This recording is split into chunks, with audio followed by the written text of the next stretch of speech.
Tapi di luar jenis dokumennya, sebenarnya kan yang pertanyaannya adalah lebih dahsyat mana nih gitu kan, antara dokumen dibuat notaris atau dilegalisasi.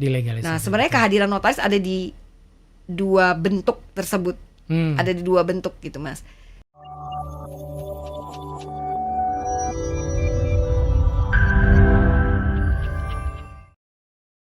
Mohon penjelasan lebih kuat mana pandangan hukum untuk dokumen yang dilegalisasi di hadapan notaris dengan akta yang dibuat. Misalkan legalisasi PPJB di bawah tangan dan akta PPJB. Lebih kuat mana kekuatan hukum terhadap dokumen tersebut? Ya. Cukup jelas, Mbak Sui? Jelas. Oke, silakan. Jadi terlepas dari dokumennya tadi kan Mbak Taruh ya atau Ibu Taruh mengatakan dokumennya PPJB pengikatan jual beli. Mas biasanya pengikatan jual beli saham, pengikatan jual beli atas tanah gitu ya, properti. Tapi di luar jenis dokumennya, sebenarnya kan yang pertanyaannya adalah lebih dahsyat mana nih gitu kan, antara dokumen dibuat notaris atau dilegalisasi. Nah, sebenarnya kehadiran notaris ada di dua bentuk tersebut. Ada di dua bentuk gitu, Mas. Namun dalam kitab Undang-Undang Hukum Perdata maupun dalam Undang-Undang Jabatan Notaris, memang dokumen yang dibuat oleh seorang notaris dalam bentuk notaril gitu, Mas, itu kita memang mengistilahkan suatu akte yang otentik. Jadi artinya keabsahannya itu tidak perlu kita ragukan lagi. Karena kita anggap ini adalah pejabat yang memang memiliki kewenangan untuk itu. Kan kita menyebutnya sebenarnya kita bukan profesi, Mas, tapi pejabat yang memang kewenangannya datang dari negara. Jadi tugasnya mulia sekali dong gitu. Diberi tugas oleh negara untuk memberikan pelayanan kepada masyarakat, sehingga masyarakat mempercayai, sehingga akte yang dibuat oleh seorang notaris,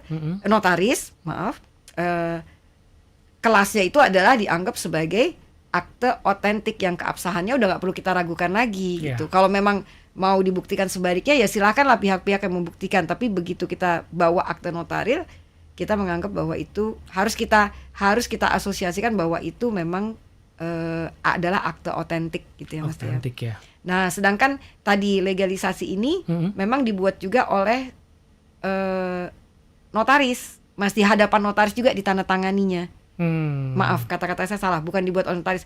Dokumennya ditandatangani di hadapan notaris. Jadi ngumpul gitu ya. Tanda tangan, saya tanda tangan, Ibu di tengah begitu. Iya, jadi saya melihat, saya hanya menyaksikan, saya mengesahkan bahwa Pak Riko membubuhkan tanda tangan. Jadi selain saya cek identitasnya Pak Riko, KTP-nya saya melihat bahwa Pak Riko memang menandatangani. Contoh begitu ya, Mas Riko ya. Namun mengenai isinya siapa yang buat? Jadi kan tadi kalau akte otentik berarti isinya memang disusun oleh seorang notaris. Pejabat yang berwenang. Sedangkan kalau tadi bentuknya legalisasi, isinya itu belum tentu disusun oleh notaris.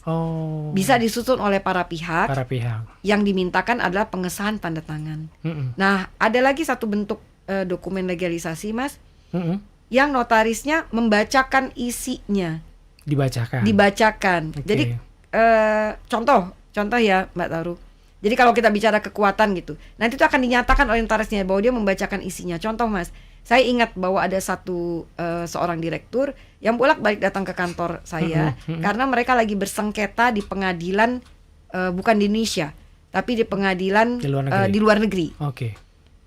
Dokumennya tebal sekali, tapi karena itu akan digunakan di pengadilan, berarti kan semua isinya adalah statementnya dia gitu, bahwa ternyata barang-barangnya dia di tengah laut itu diambil sama perompak atau dia merasa ditipu oleh pihak lain dan sebagainya. Jadi untuk bukti di pengadilan dia harus membuat statement-statement yang akan digunakan di pengadilan. Nah, dokumen itu tebal sekali, Mas. Tapi karena saya tahu bahwa dokumen itu akan digunakan pengadilan, saya tidak berani hanya untuk mengesahkan tanda tangannya.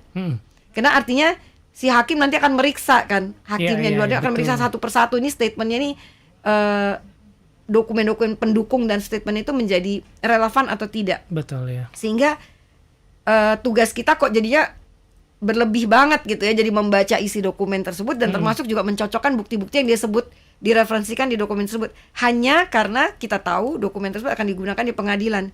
Dicocok-cocokin gitu ya. Ya, kita jadi harus melihat kan bahwa yang dia nyatakan ada dokumen, misalnya dia sampaikan kami sudah mengirimkan barang, ada bukti pengirimannya, begitu. Ternyata di sana tidak dibayar. Ternyata pihak satu bilang bahwa wah itu barangnya hilang, diambil perompak gitu di tengah laut.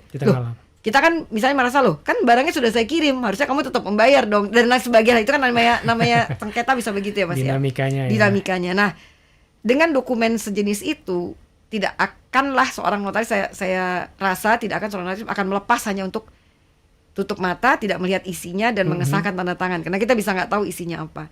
Nah, dengan contoh saya tadi mungkin Ibu Taro atau Mbak Taro, kita sudah bisa membedakan bahwa yang satu disusun oleh notarisnya, yang satu bisa disusun oleh para pihak. Seperti tadi si direktur tadi dia menyusun sendiri karena dia yang tahu kan Mas, apa masalah yang dihadapi, kronologisnya dan lain-lain. Sedangkan si notaris ini fungsinya adalah mengesahkan tanda tangan. Jadi kalau dia bisa tidak membacakan isi hal tersebut, bisa juga menjadi masalah di kemudian hari gitu kan Mas. Betul. Baik.